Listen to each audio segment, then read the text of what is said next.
Olá pessoal, tudo bem? Eu sou o professor André Santiago e hoje falaremos sobre a epilepsia. Mas por quê? Porque ao longo da história, muitas doenças, muitos elementos da saúde têm sido tratados de forma mística, demoníaca, mágica. Vamos ver como a epilepsia era tratada ao longo da história, aqui nas Pitadas de História. As crenças predominam na história da epilepsia.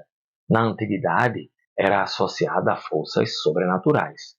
Foi entre os gregos que a epilepsia começou a ser chamada de morbus sacer, a doença sagrada. A origem desse item, tem várias hipóteses, dentre elas a de que representaria a possessão por uma divindade. Dessa forma, os portadores eram colocados em templos e vistos como sacerdotes. Na Roma antiga, eram evitadas por meio de contágio. Na Idade Média, isso mudou e foi o reverso da medalha, era o morbus demoníacos, doença do demônio. Eles foram perseguidos como bruxas. Em 1494 foi lançado o Manual de Caçar Bruxas, Maleus Maleficarum, também conhecido como o Martelo das Bruxas ou o Martelo das Feiticeiras, escrito por dois frades dominicanos vinculados à Inquisição da Igreja Católica.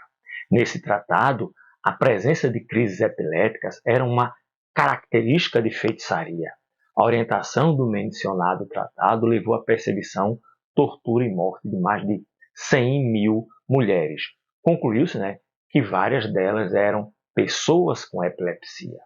Na primeira metade do século passado, nos Estados Unidos, essas pessoas eram rotuladas como desviantes e o seu matrimônio e reprodução eram restringidas através de legislação e por médicos eugenistas como Gordon Lennox.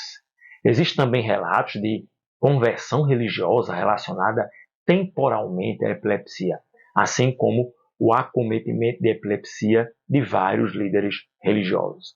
A visão das pessoas portadoras de epilepsia como devida a influências ocultas ou más teve partidários até mesmo na medicina durante muito tempo, como eu falei. Consequentemente, foram prescritos tratamentos mágicos ou religiosos.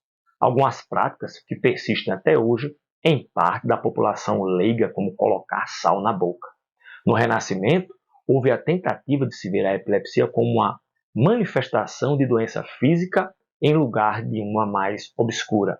No entanto, foi apenas durante o Iluminismo, no século XVIII, que essa doença começou a ser considerada de forma mais moderna, com a ajuda de avanços da anatomia, patologia, química, farmácia e fisiologia. Infelizmente, e apesar de todos os avanços da medicina, ainda sobrevive o preconceito. Até o próximo episódio, pessoal.